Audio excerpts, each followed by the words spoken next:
And we are live in 3, 2, 1. What's happening, Mark? What's good, brother? Morning, Joe. I'm good. How are you? I'm doing really well. It's nice to, well, first of all, it's nice to have you back. This is episode, I'm just thinking to myself before we actually started recording, how many episodes have you done with me now?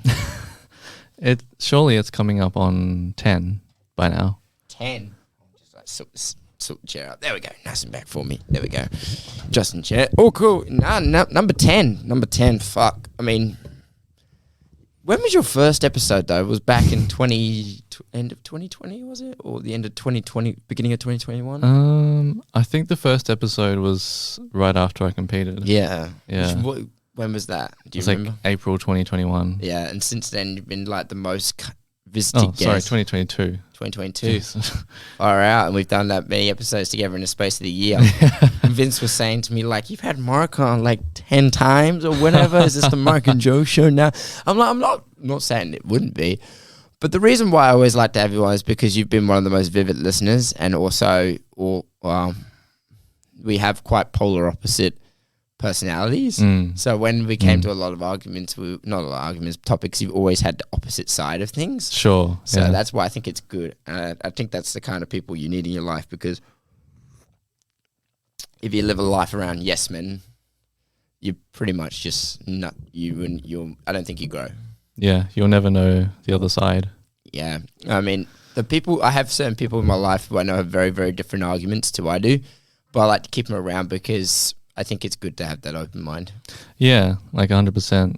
It's important to like grow and broaden your horizons. Yeah. So for those of you listeners, well, this is going to be one of the last times we going to probably be inside the hen house.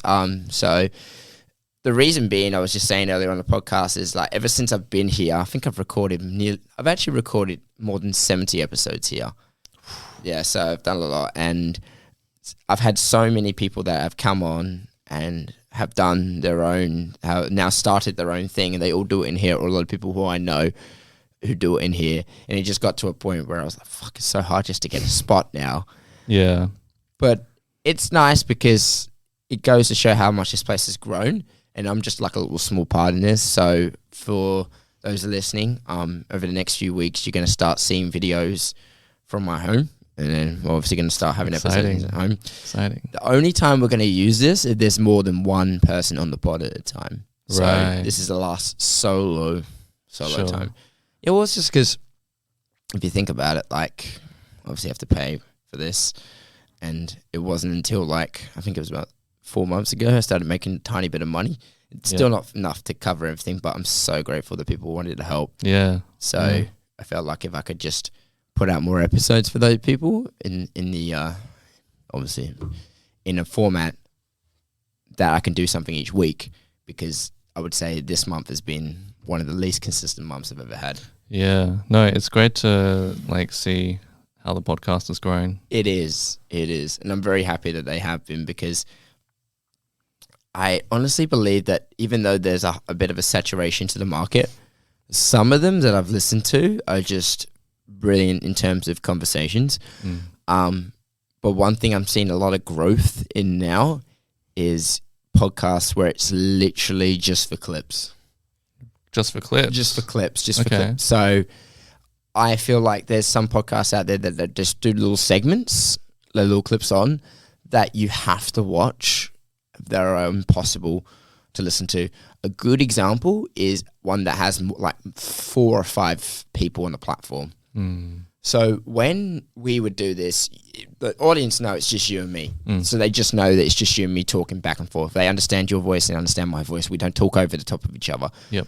But when it's, let's say, on a podcast like Fresh and Fit, who are phenomenal, they're well known, the guys have built themselves up, it's physically impossible for me to put together the faces of all the voices, because it's like 10 people on one platform. Yeah. It's like 2 girls arguing and 3 guys arguing and 2 girls and a guy against a guy. I'm just like, I can't make out who's saying what. It's very hard for me to listen to. You have to watch so you sort of know who's who. Yeah, that makes sense. And then again, in how much free time do you have in a day? Yeah. So that's why they bring it down into those clips, those little few seconds. Right. And that's like the best part of the podcast, when the rest of it's just people just talking nonsense. I mean, there's good and bad with that. It's like it's good because it captures those moments where you would miss, right? But then it's like some of it can be taken out of context. Mm-hmm. Like if it's a controversial opinion, I guess any attention's good attention, right? If it gets views, but you know, if it looks bad for the person, then I don't know. Yeah. Do you believe that people's attention span is now shorter than ever? Yeah, 100%. My attention span's shorter than ever. Yeah? What makes you say that? It's definitely been the social media, the rise of social media,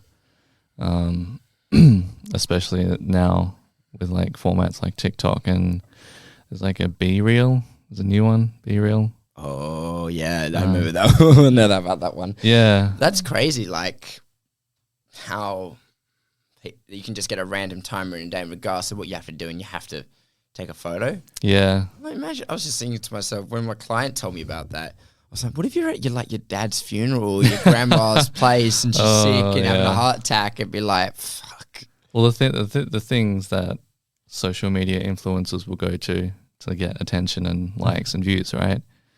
It's just mind blowing. I know. But here's the thing. I'm just going to quickly turn on the aircon. Just keep going. What do you mean by that point? Yep. Yeah, it's like, because like with social media, it removes the that in-person interaction. So a lot of the common courtesies, respect, and etiquette you would like show in a like one-on-one conversation is like removed. Like you can, like through social media, you can set like a barrier, so to speak, where you can say whatever, do whatever, and there are no consequences to it because it's not a real life social situation. And then that sort of devolves into posting things online, which in a actual one-on-one or real life situation would just be grossly inappropriate. But it's like, because you kind of feel invincible, all these influencers might feel invincible or untouchable because it's just behind a keyboard. That's how they, get to the point where they do that. Fair enough. Well, if there's anything that 2022 taught me, that the liars are getting called out now more than ever. Oh, yeah.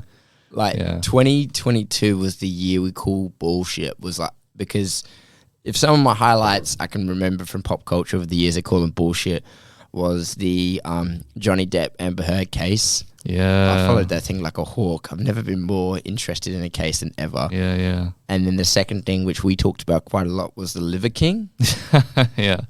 Like, that man like exploded last year, and then finally it all came crashing down. Yeah. And then I was going to say, like, it also taught me how gullible some people could be. Oh, yeah. Yeah. It's like, in the sea of information and misinformation out there, like it like to the general population, it's easy to fall into those things, right? Why do you think that is, though?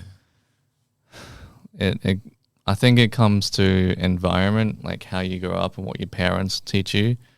For example, like my mum growing up would always say, bless her, she would say, oh, you got to stay warm or else you're going to catch a cold. But it's like, that's not how colds work. That's not how pathogens and like airborne like viruses work. Just because the temperature's cold doesn't mean you're automatically going to get a cold. Now, granted, like in cold environments, you're more prone to getting it because those viruses thrive in colder climates. But the temperature itself isn't going to get you sick. Yeah, it's like your parents trying to force on you some sort of diet they learnt when they were younger from their parents, and it just in that environment growing up, it affects like how you like learn things and take in information, and then coming out of that, coming into this like wash of just like info on social media, it's like, who do you turn to go to your information for? Because the people who are giving out good information, it's difficult for people to what do you call it, digest that, because a lot of it's just, it requires effort, hard work, and accountability for yourself. And it's easy to go, what's this new fad diet? Oh, this looks easy. Lose 10 kilos in 30 days. I'll take that, rather than counting my calories. So yeah, that's why I think. Yeah.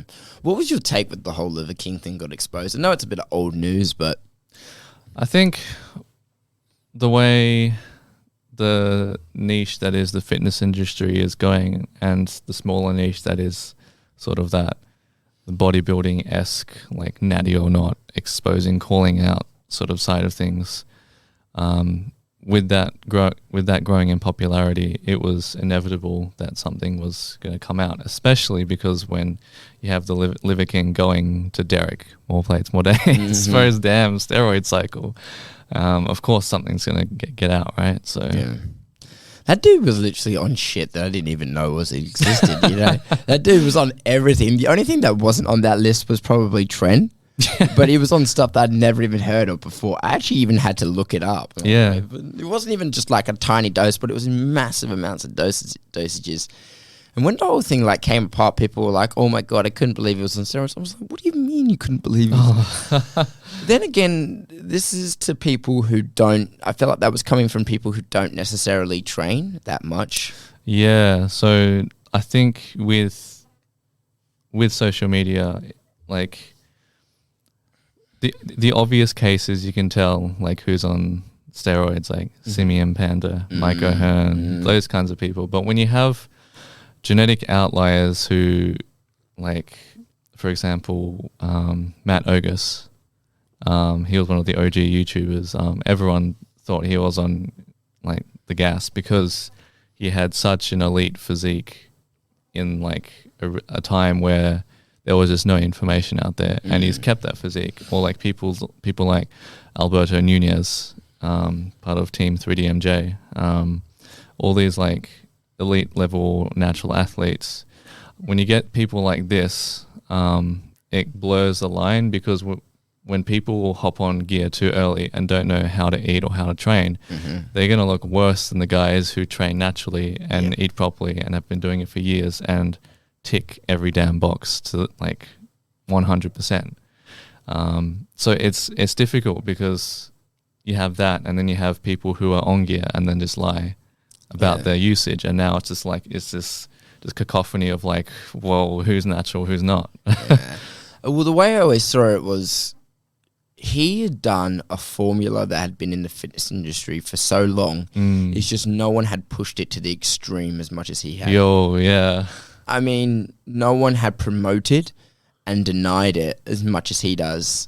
Because I'm not sure if you remember, but like in the early days of the fitness industry, when YouTube was coming around, everyone was kind of lying about what they were on. But there was all these videos like exposing people. Yeah. Like there were people who deliberately exposed other people. Like, I can't believe I'm saying his name, but there was one guy called Vegan Gains. He was notorious. Yeah, for it, though. And regardless of all the crazy shit that he said, you know, and all the videos he's done, but he was one of those people that would literally have a series called Natty or Not. Yeah. And he'd break it down. Yeah. And then people would kind of like defend themselves in a way, but that none of those people were too much in the public eye that it affected them. Yeah. Liver King was the first person to really, really take advantage of social media and all the podcasting world, because he would go on like all these podcasts and bro, he would be like so adamant that he was natural. Yeah, because they were so a lot of the fitness influencers, like, they would stay away from the public eye. They would just stick to social media because it was safe, but they wouldn't go on there. So they kept themselves inside their own little boundaries. So the mainstream media or mainstream society and all that wouldn't see it. But then Liver King overstepped it like a ridiculous amount. And I think that's what really got him busted. So when the whole thing came up, I was like, he's not natural. I'm like, dude, he's been doing what so many have done. It's just no one really paid attention until now. And since that, I'm glad that it happened, though, because it shows that the truth will come out. And then I feel like there's so many like fake naturals out there. they're probably like shitting themselves like.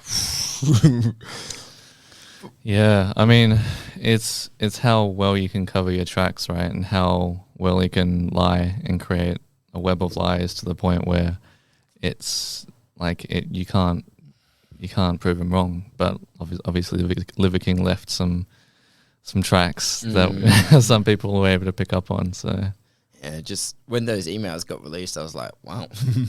Yeah, I don't know, man. It's wild. Like, especially like how much money he was spending on that stuff. It was like what, 15 grand a month. Jesus. Like in total, it was like over half of that was on growth hormone. Oh wow. It's like, what the fuck? It's like it's insane. Like the lengths and the money people will spend and go to create this weird like level of vanity. To quote unquote look good and make money. I don't know. I feel like it's a very bizarre way to live your life. Yeah, and spend your income on. Yeah, it's funny because like in that influencer space, girls usually get judged for they get a quick fix. Like, you know, they get the butt done, they get the lips done, they get the boobs done and all that. Whereas guys, as for us, it's usually like, we can't get that quick fix. But even if they took PEDs or hormones and all that, they still have to work. Yeah, I think that there is an element of you have to put effort in. Yeah. But like, it's like, you're also, if you're going to take those drugs, like, you're going to put your health at risk as well, more so than like a ruptured implant or something like that. And their lifelong effects, right? Like you could be infertile for the rest of your life. You might have to be dependent on testosterone for the rest of your life. And yeah, there's a lot of risks with it to look good to the public eye. Yeah.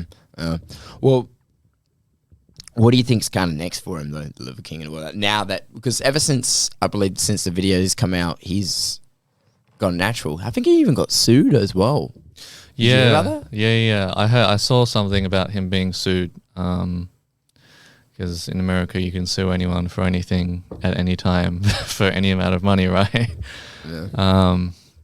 But like him saying natural, it's a bit of it's another lie. Like there's no way he can go cold turkey without any assistance for the rest of his life and not have severely deleterious effects on his life. Like he'll probably spiral into depression, have severe withdrawal symptoms from, basically being addicted to drugs.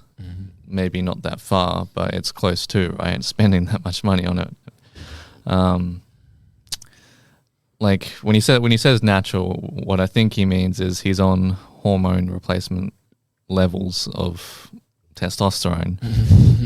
But then again, you have other influencers saying the same thing where they're like, oh, I'm natural now, where you're taking these hormone replacement levels of like testosterone. But the thing is, you're not natural because if you were to take a blood sample, get your blood work done, you would be in the normal reference range.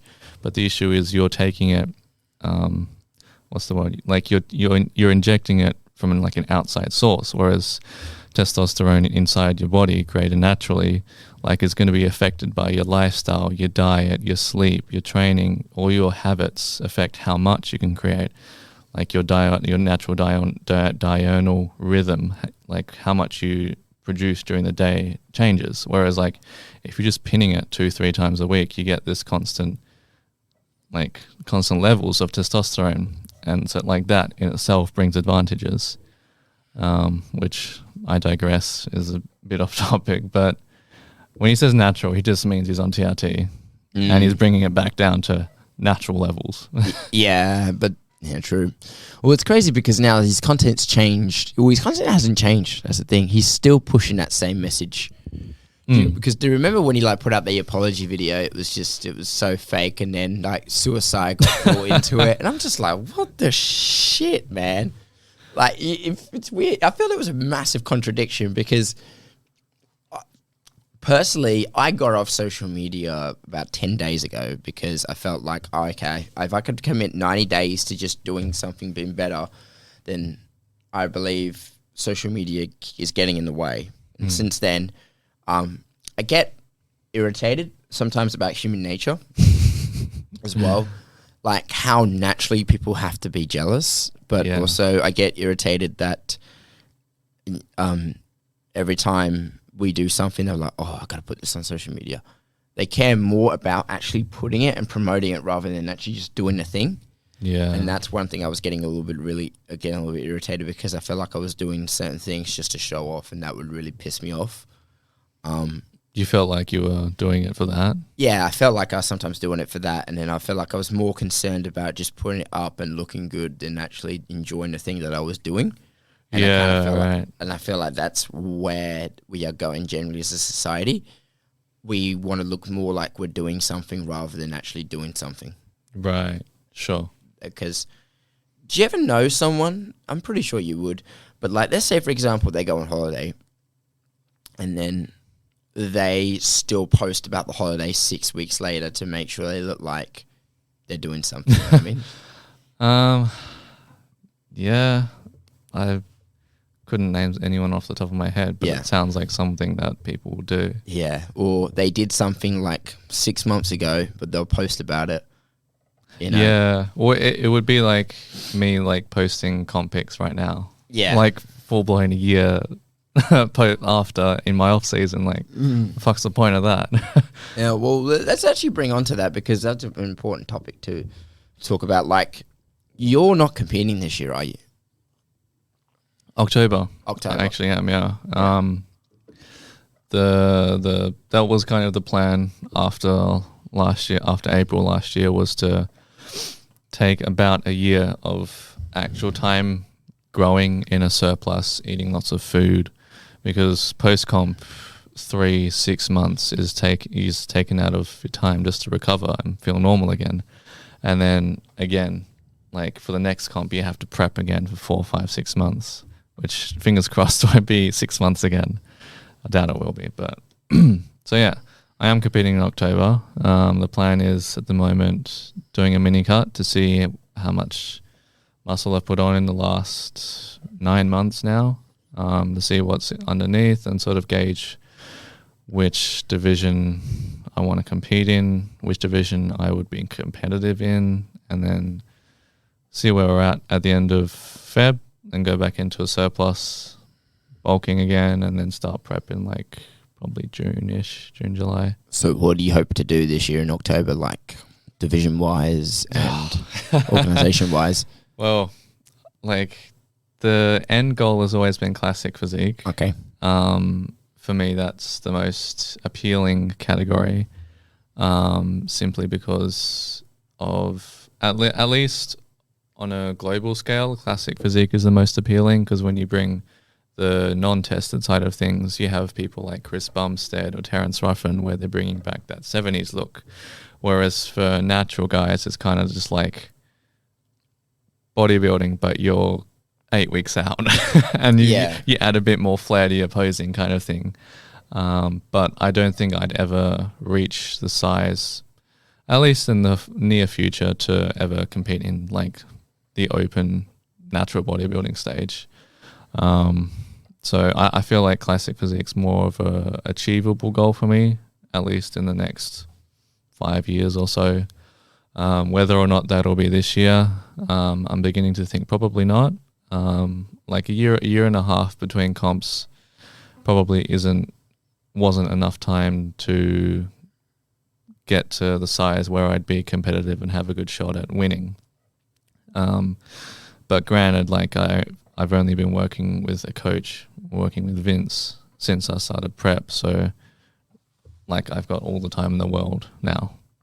Time is on my side. So, well, you're 23? 24 now. 24, yeah. Fuck. And then when's your birthday? I turned 24 last November. Oh, that's right. Yeah, so your birthday's in November. Yeah.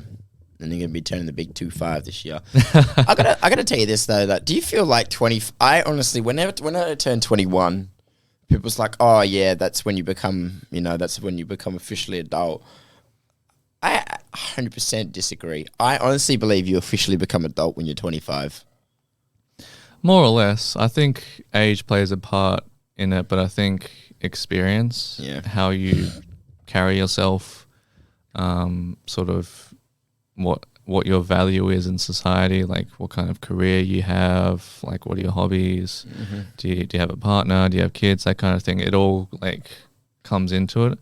But even like the other day, like at my mum's birthday, Jasmine, I can't remember what exactly the conversation was, but Jasmine's dad said, oh, like society doesn't really treat you like an adult until you're 30. Okay, yeah. Like that's when you start getting taken seriously. Why? Yeah, the big 3-0. Because also add to that is 25 is when your brain fully matures. More or less, yeah. I think that's honestly the case, and I feel like happening to myself. Like when I think it was about 3 months ago. I can't remember the exact situation that it was, but I remember I saw something, and immediately I thought, if that was me 3 years ago, that would have bugged the shit out of me. But it doesn't. And then I feel like when we get older, the more we care about ourselves goes up, and the little more we care about others goes down. Because when you were like 18 years old, you wanted to be out because you cared about what other people thought about you, and everyone's fucking insecure and all that shit. Yeah. And now, like, here I am, 24. I'm like, fuck, I want to get off social media because I don't want to fucking keep seeing all the shit that people are doing. I want people to see the shit I'm doing. I want to make sure I'm just enjoying what I'm doing. And I just thought to myself, 18-year-old me could not spend like a day without social media. Yeah, I mean, look, it's kind of like for me, like I've been posting less and less. Like when I first started like doing the whole Instagram fitness thing, I think it was in lockdown 2020. Like I was just like pumping it out, like lockdown shreds, that kind of thing. But now it's just kind of like, as I feel like it's also like I have less time now. But it's kind of just like I care less what other people think about me. Yeah. And you feel like do you feel like that's an age thing, or do you feel like that's an experience thing? A bit of both. Age, experience, and also the kind of person you are. I think in the way you grew up, maybe if you're like one of the popular kids in high school, maybe you have a more focus on vanity and trying to look good for other people, possibly. It's not directly correlated. That's just my hypothesis. I think a lot of things come into it. Yeah. I think there's a paradox to it. Like, the more you try to be happy, the more you try to appear happy, the less happy you actually are. Yeah. In reality. That's what I honestly believe. And the second thing, I've always seen it with couples as well. Like, do you ever meet those couples that just have an Instagram account for themselves? No. And all they do is just post about each other like non-stop, and it's like these really long poems and passages. And I just think to myself, when I see that, I think it's not, I don't know if it's exactly proven, but I believe it would be close to that. Couples who actually post themselves more on social media, I feel like there's an indirect relationship. The more you post, the less happy you are in your relationship. Like, I knew a guy, right? He dated this girl for like, I think it was almost a whole year, and he would non-stop post her, like talk about how beautiful she was, how much he loved her, and that he wanted all this stuff. But then one day I saw the two of them together, and it was just like argument after argument after argument, and her saying, "Who's this? What's that?" And I'm just like, "What the fuck? This is crazy!" Like, I honestly believe the more you are and post about that stuff about your relationship, the more insecure you would be in a relationship. Yeah, 100%. I think it's interesting seeing like high-profile social media influencers like posting about their relationships all the time, and then, oh, where do the posts go? on to the next one. Yeah, And then it's yeah. like, oh, posting again with a different person. Oh, where the posts go on to the next person. Where they take the initials out of their oh no! Yeah. When they have the initials in the bio and it's like lock and key. and then it's gone, and then afterwards it's like a few inspirational like quotes. Oh no! It's like, I've seen a trend here, and then but that's honestly how I will leave. Well, it's because I aspire a lot to old things. Like, I'm not saying it's a bad thing. You shouldn't post your partner and all that, because it does sometimes show you're a little bit comfortable. But there's got to be a limit to it. How much you do, like when you get married, that's a big one. That's a really big one. Oh, sure, for sure. When you celebrate an anniversary, that's another lovely one, I think, because it celebrates I think it's the milestone. Yeah. But it's just like every fucking week or every second day, it's just like, I wonder how much do people actually sit there and think, oh, that's awesome. Like, oh, I wonder who generally wakes up in the morning and they go, oh, I wonder if they posted this today, or I wonder if this couple's posted this. I'm just like, if you honestly believe that, what the fuck are you doing with your life? I believe you're wasting your time. Yeah, I mean, there's people out there like that. Like, for example, like maybe an ex, like, who hasn't gotten over you, is like overly invested in who you're seeing, who you're dating. Yeah. I can't exactly say that's me. But I'm just trying to actually think of a time when a guy's actually had a really like crazy like stalkerish ex. I feel like there's some girls have had it. I remember a couple of girls telling me they've got like restraining orders on their ex-boyfriends. But that's crazy. Or the other way around. But fuck, man, like, not even that, but we both have girlfriends. But do you feel I will also say from experience, but I feel like the dating world these days is just, it's anything goes now. It's the wild West. It's the Wild West. It's the Wild West. Because I read the other day, our generation, Generation Z, is now having less sex than it's ever had. Yeah. Oh my God. That's a can of worms right there. Yeah. Well, let me ask you, Mark, why do you think that is? There's a couple. There's a lot of reasons. I think off the top of my head, in no particular order or in order of importance, the first thing that comes to mind is sort of the way like the sexes have been pitched against each other in modern times. Like, it's like a battle of the sexes, and like it's no longer let's try to work together. It's kind of like oh, like guys suck, girls suck, and then it just becomes this kind of like that we're slowly growing apart on a binary scale, men and women. I think that's one reason. I think another reason is the way modern dating works is very different. Yeah. And a lot of that has got to do with how society has changed and moved forward in the last 20 years, and the introduction of online dating and the rise of online dating. I've actually had a girl sat there once and tell me, it was actually a really good episode, but she told me about all the crazy stuff that she had in dating, and like how upfront it is, and the fact that because of, even though yes,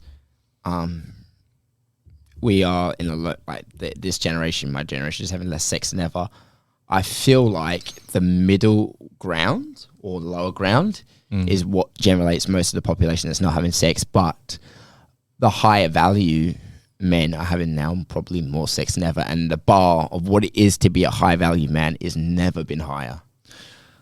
I think being a high value man, like in today's society, there's been like a huge shift in what it means, how the dynamic of a relationship works. Because before, when men and women weren't so equal, men only had to provide income, like be the financial sort of caretaker, and that's all they had to bring to the relationship. But now, as things have become or getting closer to equal between the sexes, like men are we are struggling to come to terms with the fact that there's more to a relationship than just being the breadwinner. You have to be emotionally intelligent. You have to be able to like learn your partner's love languages, understand how perhaps how you grew up will affect how you receive and give love, and how that affects how you interact with your partner. There's a lot more nuance now that has been brought to the table, and I think a lot of guys are struggling with that. And like with that, it's kind of like you have again that divide, and you have on the extreme ends, like for guys, like incels, that kind of thing, that red pill, black pill community, where it's a radical response to. What's the black pill? It's just another. I don't know exactly what it is. I believe it's adjacent to red pill, perhaps a devolution of the red pill. Really? Because I know a lot about the red pill. I think I've heard once or twice about the black pill, but I didn't know what it was. Yeah, I don't know exactly off the top of my head what it is, but all these, and then on the opposite spectrum, you have these like extreme, like kill all men, radical feminist kind of groups, and it's like because social media creates like a voice for these minorities, vocal minorities. It seems like that's what things are like, and so we grow further and further apart. Yeah. I feel like with this here's the thing that people are saying. I feel like because of social media now, it's never been more exposed to subcultures of society. Oh yeah. I one of the reasons why I tell people that if you want to be happy, focus more on yourself and then not what others. And the best way to focus more on yourself and not others is get off social media. And that's why one of the things I wanted to get off, because I keep seeing, because one of the things I do on a lot of my free time is, I would dare say, I watch a lot of YouTube videos. I would dare say that's something I'm trying to cut back on as well. And I watch these videos that I love, the really knowledgeable videos, like ones I can learn, and one about, because I've always been fascinated by, human culture and all that. Obviously, that's one of the reasons about this podcast. Yeah. But I honestly feel like they talk about, social media is degrading a child, or it's doing this to it. I do honestly believe this case, but also I say to myself, I feel like these people they've always existed, but they've just never been exposed to the public eye until now. Like, yeah, I think now more than ever you can see, like, and hear all these subcultures that you never would have heard of. Yeah. And I mean, there's good and bad to that. Like, for example, now more than ever, the fitness industry. Yeah. Like before, that was a subculture, and like bodybuilding. Like now, Chris Bumstead, 13 million Instagram followers. Oof. It's like more than ever, like these subcultures are being brought to light, and there's good and bad to that, obviously. Yeah. Well, I mean, there has to be. There's a bit of a paradox with social media. If there's a good of something, there's got to be an equally bad of something, And yeah, I think it's the same with like when you see a polarizing figure on social media, like yeah, literally, like everyone has good and bad to them, and you got to take away both and take them with a grain of salt. Like, for example, myself, like there's good and bad that you could take away from me, for example. And it's important to recognize that, to be able to be like, okay, this is what this person's saying, and then be like, oh, this is the bad stuff, okay, but he also has some good stuff that might be valuable to me. Okay, so what do you think? So since I brought it up, what do you think of this whole Andrew Tate thing? Because I wanted to ask you about that because it's still all over the news, and you talk about the good and bad. And I've always said to people, like, Andrew Tate, like, there is a lot of good and both bad in him. Like, first of all, when he talks about the message of when he talks about the message of like, you know, getting your act together as a man, you know, going to the gym, working hard, working as hard as you can in your job, making money, wanting desire to have more cars. I feel like there's a lot of positive in that. But as someone who has 2 sisters and a mother, and when he talks about women, I'm just like, fuck. It's just, that's the bad side. It's just, I've always find it hard to relate to him on. So before I answer this, I've now officially lost a bet with Jasmine. Oh, really? She was like, "Do you reckon the next time you go on, Joey will mention Andrew Tate again?" Yeah. Well, no. Like, people have a go at me. They're like, "You're such an Andrew Tate dick rider and all that." I'm just saying, look, I have my criticisms of him, but a lot of the time, the shit that people have a go at him, it's just bullshit, absolute bullshit. Like, it's like when people had a go at Jordan Peterson. And people still have a go at Jordan Peterson. I feel like he's the most misrepresented. I'm just saying with Andrew Tate, a lot of the stuff he gets is very, very misrepresented. Yeah. I do believe I got to understand that he's the pinnacle, you know, like, and Jordan Peterson to me is another pinnacle, you know what I mean? So, yeah, but... what's the bet, Jasmine, by the way? What does she get? She doesn't get anything. She was just like, I bet you, like, next time. She was like, do you reckon he's going to say it? I was like, I don't know, maybe. Okay. Well, for those of you that don't know, just today as well, his sentence got extended to February 27th. I saw that. Yeah. So Andrew Tate's sentence is he lost the appeal. And he will have to stay in jail to around the end of February, and they're constantly coming out and saying, "Oh, what is it? You know, he's been saying he's innocent." I think there was a protest in Greece about it as well. That was crazy. But did you watch the Vice documentary they released about him? Oh, like when the guy went to his house? Yeah, I watched like the first 5 minutes. I haven't seen it all. Yeah. Well, what happened was Vice put up like a 45-minute documentary about him, and they followed him around. But what happened was they deleted it. They turned the comments off on it and they deleted it. Wow. Yeah, after like the first day or so, because so many people were like coming out about it and say that's wrong.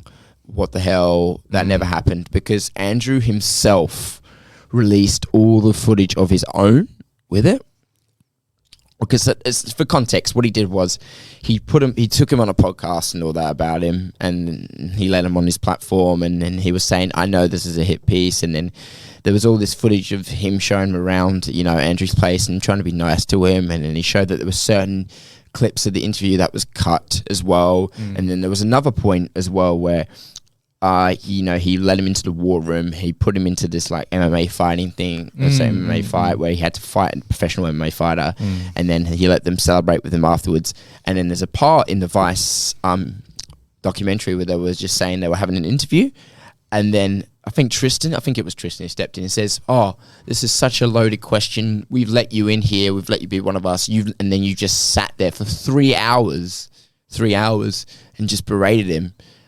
And then they just include one small clip of that in the 45 minutes. So many people so many people inside that were saying, "Where the fuck is this 3 hours? How can I watch this 3 hours? I want to listen to this 3 hours because." And then Vice like probably panicked and that jumped out. The other thing as well was at the end of it, he was talking to a girl who apparently he's accused of raping and all that. Now, first of all, if he did these things, if he is she said he is, I will denounce him in a second. Denounce him in a fucking second. But there were so many things inside that I was just like, that doesn't quite add up. Like, there's some things in there that didn't quite add up. And if that's the case and she's been prosecuted against him, why is this then being made to the public eye? Like, isn't this going to interfere with the investigation? And that's why I thought to myself, this feels it definitely felt like a hit piece. And in it, that Tristan was saying as well, why aren't you talking about all the good things he's done? Why aren't you talking about the orphanages that he runs, all the money he donates? That's where I see.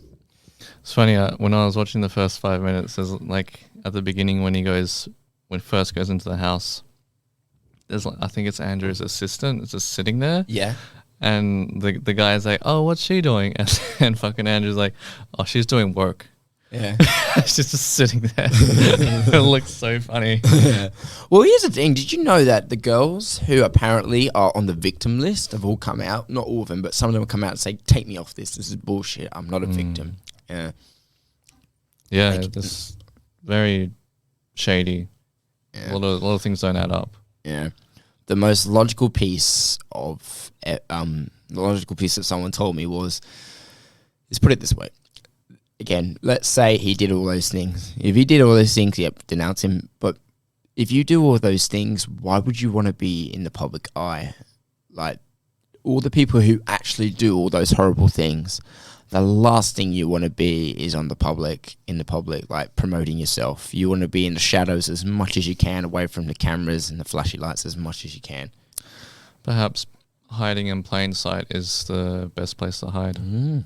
I saw this, I showed Jasmine this YouTube documentary by a guy called Philion, used to do fitness videos, like Natty or Not videos. Oh, really? And he sort of rebranded himself from the fitness content into more just like mainstream content. And it was a expose on NFTs, Bored Ape Yacht Club. I don't know if you've heard of. No, I haven't. Tell me about it. Bored Ape Yacht Club is one of like the big NFT sort of groups. And it's like a bunch of like monkeys or gorillas as NFTs. Yes. But hiding in plain sight is like just blatant Nazi, what do you call it, dog whistles, and like white supremacists dog whistles. What do you mean by dog whistles? So, like something that like it's an esoteric. Is that's what it's called? An esoteric joke or meme or whatever. I just want to say, this year I'm going to hire my own young Jamie. I want to hire, when I have my podcast, I'm gonna have a guy in a room. He's going to be in the computer. I'm going to be like, hey, whatever his name is, what does he mean when he says that? And then we just pull that. Because there's some things I say, I need this fact checked. I don't want to be accused of misinformation, but go on. So, it's like, for example, God, what were they? It's like the logo for Bored Ape Yacht Club is basically a copy of what was it? It was some sort of sect of the Nazi Party. Really? Yeah. It's like it's like a skull and bones or something. Okay. And it's like that, like Philion like breaks it down, and it's like, how can you not see this in plain sight? But you would only know this if you like knew like Nazi culture and history. You would only know it if you were in on the joke. And for Bored Ape Yacht Club, it's them playing a huge joke on the entire world because so many high-profile celebrities are buying these things. Wow, I think Kylie Jenner tried to. Yeah, it's like one of the people who tried to buy into like Jimmy Kimmel or like Eminem or like so many celebrities buy these Bored Ape Yacht Club NFTs, but like 90% of them have some sort of Nazi dog whistle in them, and they have no idea. And it's one huge troll, right? Because for them it's like, ha ha ha, like you don't get the joke. We are white supremacists, and yet the whole world is buying white supremacists bloody like NFTs. Holy shit! Yeah. Holy shit! When did you hear about this? Oh, this came out maybe like a year ago. Wow. Wait, this came out over a year ago. Yeah, it's not like it. You can't, like, the video is on YouTube, but it's been shadow banned by the NFT companies. Oh. So if you search it up, you can't see it. But if you go on Philion's channel, it's listed. So like it never got any traction because they cut down on it. That's funny because I actually follow Philion. I used to follow him when he made all those Nanny or Not videos. Those were good videos They were. which I thought he was hilarious. But holy crap, I didn't even thought about that because I honestly have said that 2022 also was the year of the crypto scams. And NFT was probably one of the biggest scams of 2022. And there was also that Logan Paul Crypto Zoo scam. Yeah. I personally have been caught up in one of those scams before. And they're so... like they're incredibly seductive, a lot of these like scams, because the people that promote them, like last year there were so many celebrities promoting pump and dump schemes. Yeah. and NFTs was one of the biggest scams I believe of 2022 because, I mean, what are those things worth now? Nothing, virtually nothing. Yeah. The thing with those NFTs is it's like there's only so many what do you call it, like reaches where it's like, oh sure, that looks like a Nazi symbol, or sure that looks like a white supremacist dog whistle, but how many of those like assumptions do you need before you connect the dots and it's like, holy shit, this is one big scheme. Like, for example, Bored Ape Yacht Club was released the day Hitler died. Really? Or Hitler's birthday, sorry. Really? They did a pre-sale for it the week before. Shit. So they were like, oh, like it was released on, I think it was the 23rd of September. But then they make a concerted effort to say, we released Bored Ape Yacht Club on the 30th, which is, I think it's Hitler's birthday or Hitler's death day. Oh, shit. And it's like, there's all these different like imagery. It's like it even extends beyond just not the Nazi Party and like just white supremacy in general. Like the ape hands, like the ape hand imagery, and like was any of them chucking up like a Nazi salute with the Hitler mustache? No. Well, here we go. So there was a Bored Ape Yacht Club app game where the bananas thrown in motion were swastikas. Oh, no. Yeah, and it's like it goes back beyond like the Nazi Party, where like I think the Prussians in Congo they would cut off the Congolese slaves' hands as like a, I don't know, trophy intimidation tactic. But in some of the Bored Ape Yacht Club imagery and artwork, there's ape hands, or like the pith hat where the pickle help. Yeah, like again, that's another like imagery for like colonization and that idea of white supremacy. Holy shit! Granted, I'm saying this all off the top of my head, and if people are listening to this, go watch the video because it's a huge breakdown of like expose of Bored Ape Yacht Club. Fuck. Yeah. I never actually even thought about that. I didn't even know about that. No one even told me about it. I never even remember seeing or hearing anything about this because people were still trying to sell NFTs. There's a reason why you haven't heard anything about it. Yeah, far out though.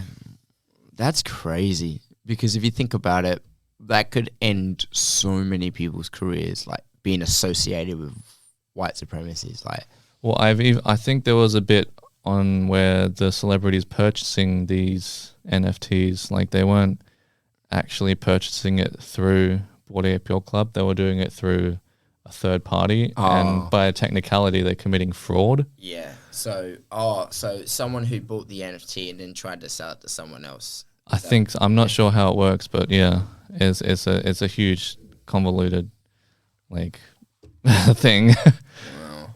Fuck.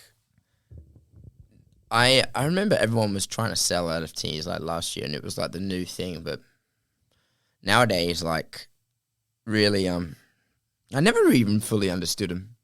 I never even understood how is this worth so much money, you know, and people trying to explain. I've had a couple of people try to explain to me. It was just, like, goes in one ear and out the other.